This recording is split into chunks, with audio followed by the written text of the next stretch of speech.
Assalamualaikum warahmatullahi wabarakatuh. Selamat pagi semuanya. Perkenalkan, saya Naila Aska Fatimah Suhaya, anggota tim PKL PTLSKK dari SMKN 13 Bandung, selaku moderator di workshop hari ini.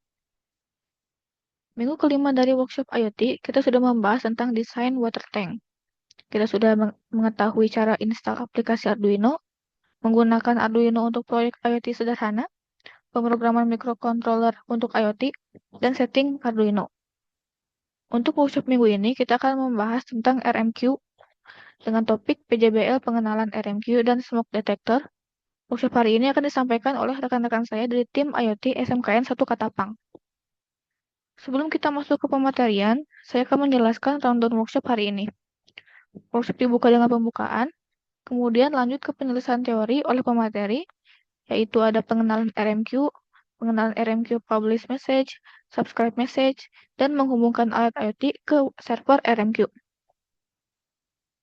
Untuk teorinya kita ada perakitan alat smoke detector, program alat smoke detector, uji coba alat smoke detector, dan troubleshooting. Lalu ada sesi tanya jawab yang berlangsung selama 15 menit dan diakhiri dengan penutupan. Baik, kalau begitu langsung saja kita ke materi. Untuk pemateri, waktu dan tempat saya persilakan.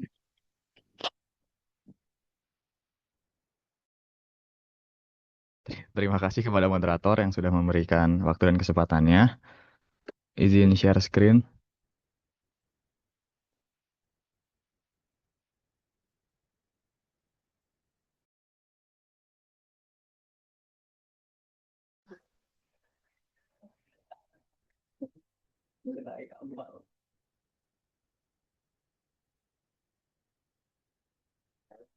Baik, materi yang pertama ada pengenalan RMQ atau RabbitMQ.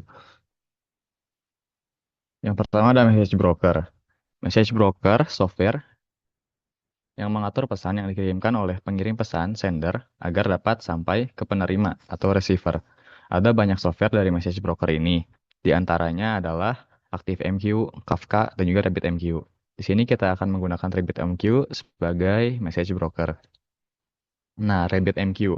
RabbitMQ adalah salah satu message broker yang populer digunakan programmer untuk bertukar pesan. RabbitMQ sendiri merupakan platform perangkat lunak open source yang berbasis pada protokol pesan terbuka yang dikenal sebagai Advanced Message Queuing Protocol atau AMQP. Platform ini sudah cukup populer digunakan oleh programmer untuk bertukar pesan antar aplikasi. Cara kerja RabbitMQ atau RAMQ, RabbitMQ bisa dianalogikan sebagai kotak pos, di mana ada kantor pos dan juga tukang pos yang bertugas untuk menerima pesan, mengatur pesan untuk dikirimkan kemana, sekaligus mengirimkannya ke penerima. Dan umumnya pesan di RabbitMQ dapat dikirimkan ke receiver digunakan untuk memicu suatu pekerjaan yang akan dilakukan oleh receiver. Jadi simpelnya seperti ini. Untuk mengatur pesan yang dikirimkan oleh pengirim agar dapat sampai ke penerima. Ada publisher dan juga subscriber. Message broker adalah middleware yang digunakan sebagai perantara oleh pengirim, sender, produser, atau publisher kepada penerima atau receiver, consumer, atau subscriber. Di dalam message broker, kita mengenal istilah publisher dan subscriber. Publisher berarti objek yang mengirim pesan, dan subscriber adalah objek yang menerima pesan.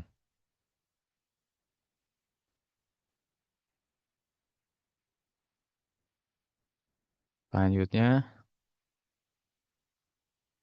pengenalan RabbitMQ publish message. Yang pertama ada apa itu RabbitMQ? RabbitMQ seperti tadi merupakan platform perangkat lunak atau software open source yang berbasis pada protokol pesan terbuka yang dikenal dengan Advanced Message Queuing Protocol atau AMQP. Platform ini sudah cukup populer digunakan oleh programmer untuk bertukar pesan antar aplikasi. Lalu ada publish. Publish message adalah proses pengiriman pesan dari aplikasi pengirim atau produser ke RabbitMQ. Pesan ini tidak dapat dikirim langsung ke penerima, tetapi melalui sistem antrian agar lebih fleksibel dan teratur. RabbitMQ menggunakan Exchange untuk menerima pesan dari produser. Exchange akan mendistribusikan pesan tersebut ke satu atau beberapa queue atau antrian berdasarkan routing key yang telah ditentukan.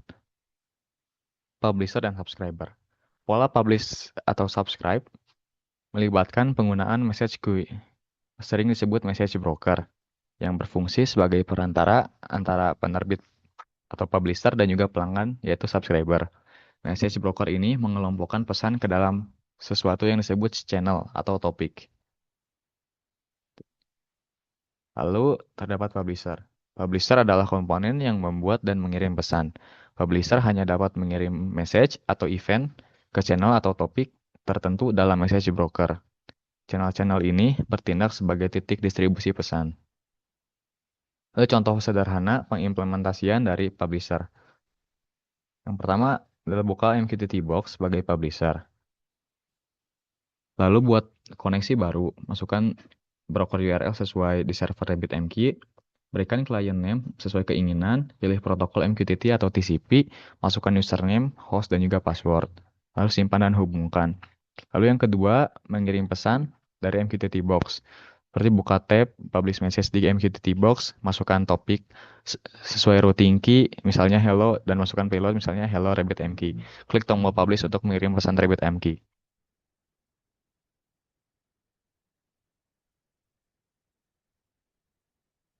Untuk contoh yang lain juga,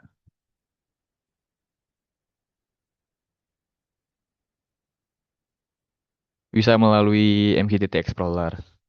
Seperti sama halnya untuk mengirim pesan ke broker.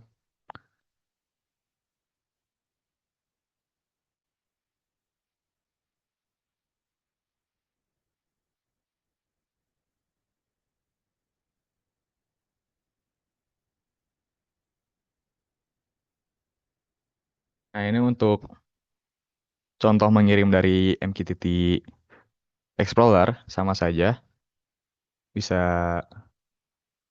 mempublish ke broker MQTT atau MQP.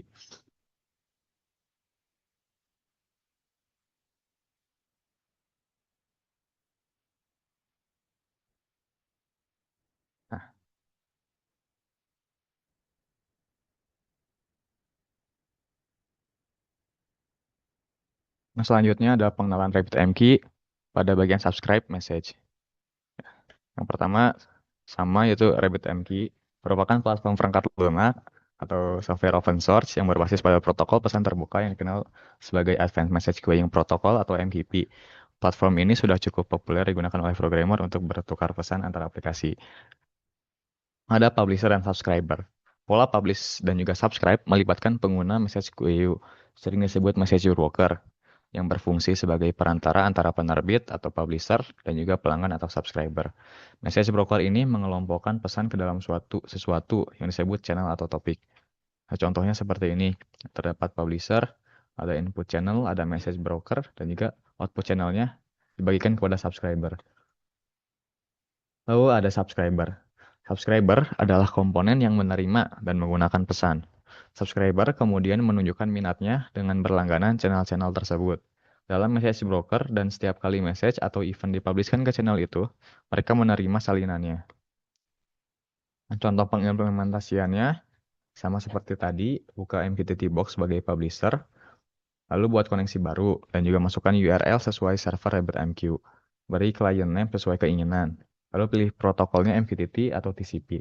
Masukkan username, host, dan password sesuai konfigurasi di server RabbitMQ. Lalu simpan dan hubungkan. Lalu ketika pesan dikirimkan, jika kita mensubscribe atau menerima pesan, pesan akan muncul pada topik yang ditentukan.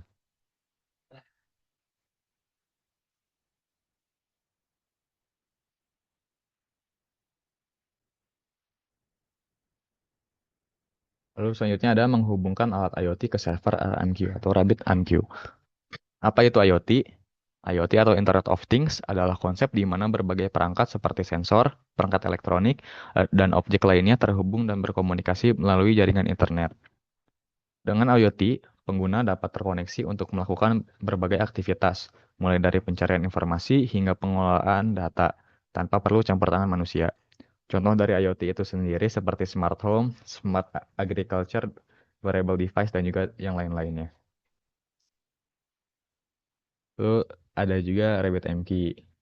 Seperti yang tadi dijelaskan, RabbitMQ merupakan platform software open source berbasis protokol Advanced Message Queuing Protocol. Platform ini sudah cukup populer digunakan programmer untuk bertukar pesan antar aplikasi. Lalu, bagaimana langkah-langkah koneksi IoT ke RMQ? Berikut merupakan langkah-langkah yang perlu dilakukan saat ingin mengoneksikan perangkat IoT ke server RMQ. Yang pertama adalah instalasi dan konfigurasi RMQ, lalu menghubungkan perangkat IoT ke jaringan Wi-Fi.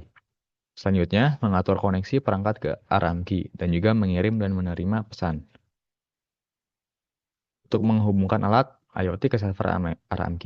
Berikut ini merupakan hal yang perlu diperhatikan dalam menghubungkan alat IoT ke server RMQ.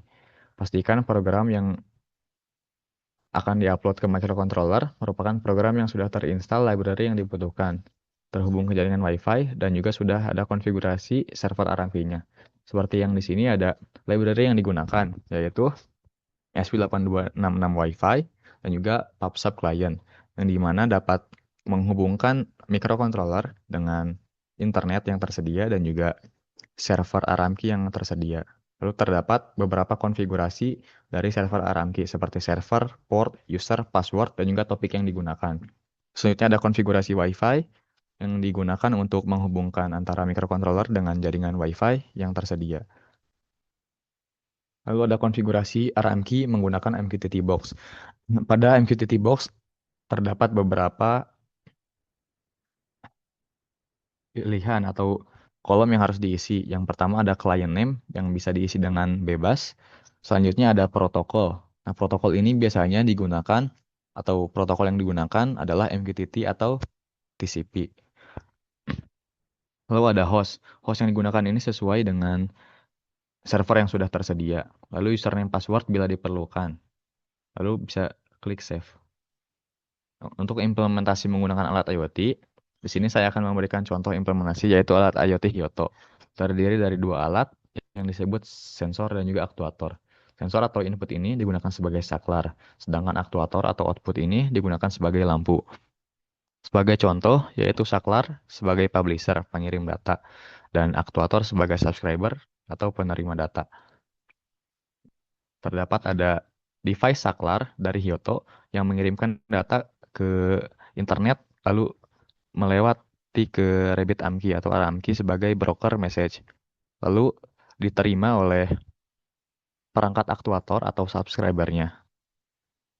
Sehingga perangkat aktuator ini akan menjalankan tugas bagaimana programnya dengan mengolah data dari sensor.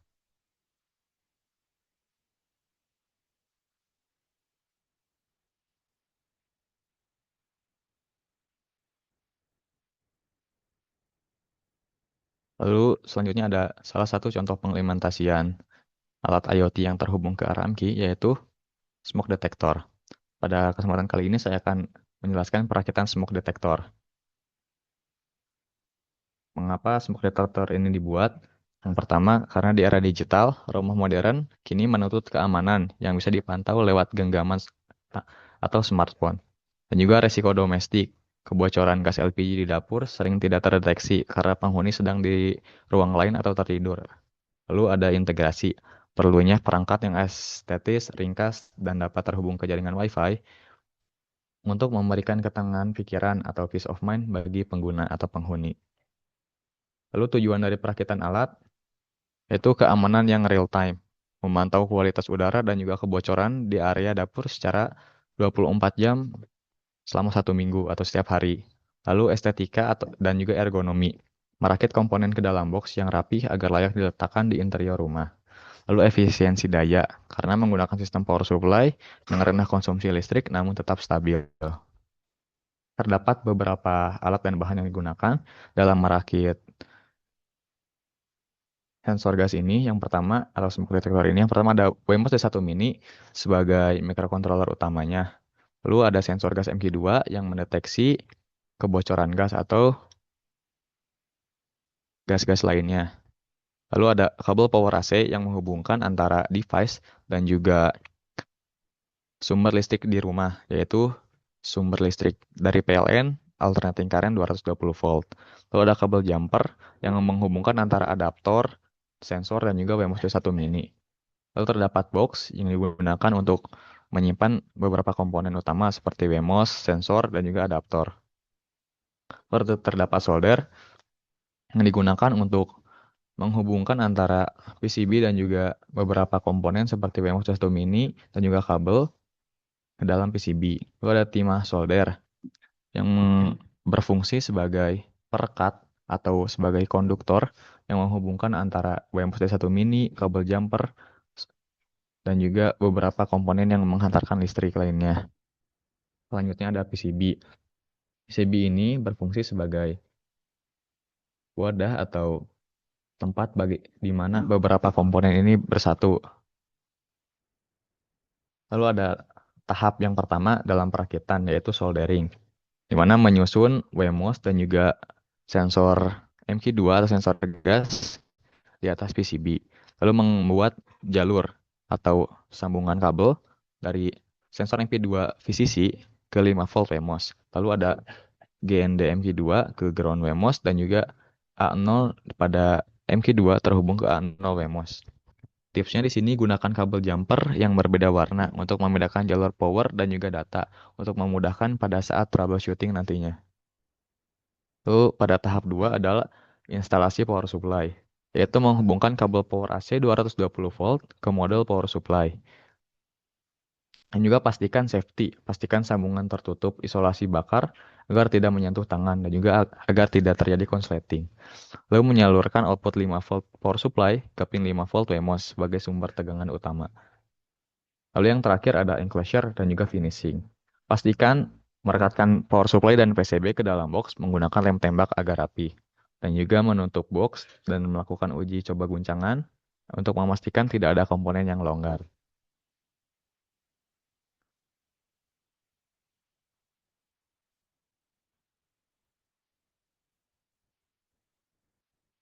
Selanjutnya ada pemrograman dari smoke detector.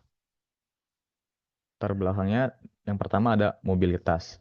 Penghuni rumah yang sering bepergian sehingga monitoring lokal melalui buzzer saja tidak cukup. Lalu ada centralized data. Di dalam smart home, semua data sensor harus bermuara pada satu aplikasi agar mudah dipantau secara terpusat. Dan juga ada smart notification yang membangun fondasi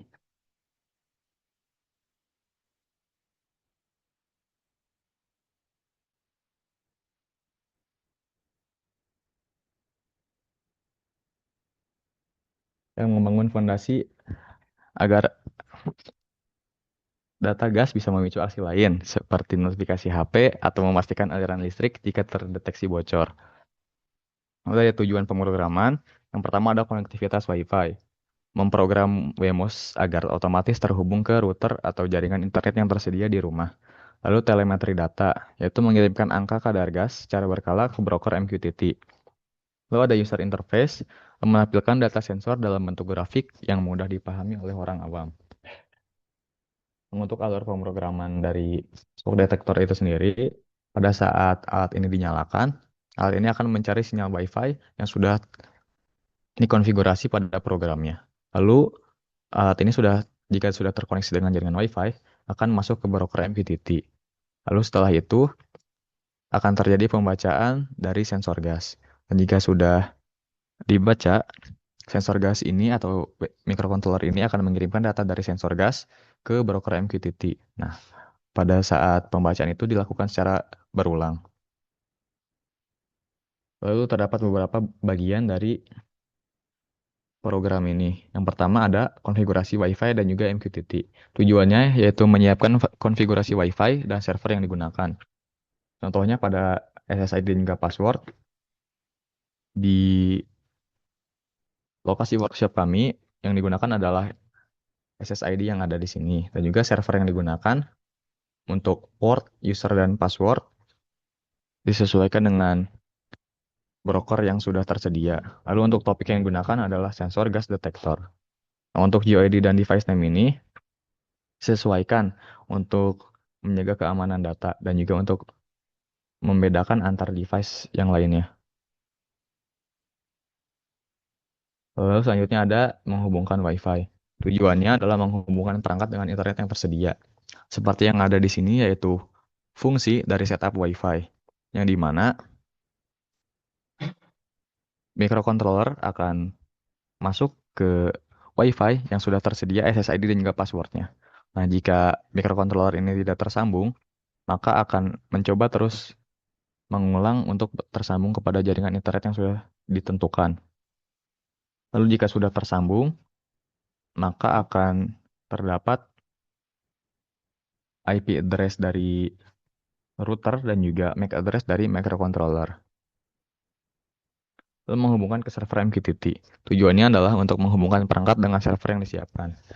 Sama seperti fungsi WiFi tadi, di sini terdapat fungsi reconnect MQTT, yang dimana ketika kliennya tidak terhubung, akan terus mencoba menghubungkan ke broker yang sudah tersedia dengan device name dan juga user password yang sudah ditentukan. Jika tidak terhubung setelah 5 detik, microcontroller akan terus mencoba terhubung ke broker MQTT. Lalu ada pengiriman data sensor. Tujuannya yaitu mengirimkan data sensor secara berkala agar dapat dimonitoring secara real time dan juga berkala. Untuk penggunaan sintaksnya menggunakan milis agar tidak mengganggu jalannya pemrograman. Karena jika menggunakan delay akan mengganggu pengiriman data. Nah, untuk kondisi nih ada analog value yang dimana pada saat sensor gas membaca terdapat rentang atau rentang ADC di microcontroller antara 0 hingga 1023. Di mana thresholdnya di sini adalah sekitar 600 yang menandakan bahwa gas terdeteksi dan juga akan mengubah variable condition menjadi satu dan deskripsinya menjadi terdeteksi. Jika analog value-nya tidak sesuai dengan threshold gas, maka kondisinya akan nol dan juga deskripsinya tidak akan terdeteksi. Seperti itu. Sekian materi yang dapat saya sampaikan. Selanjutnya akan dilanjutkan oleh teman saya. Terima kasih.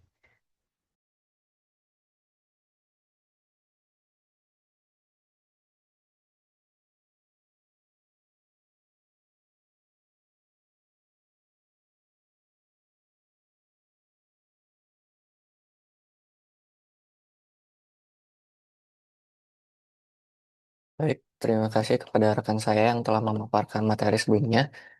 Izinkan saya memperkenalkan diri terlebih dahulu. Nama saya Latif dari tim PKL PTLS KK dari SMKN 1 Katapang.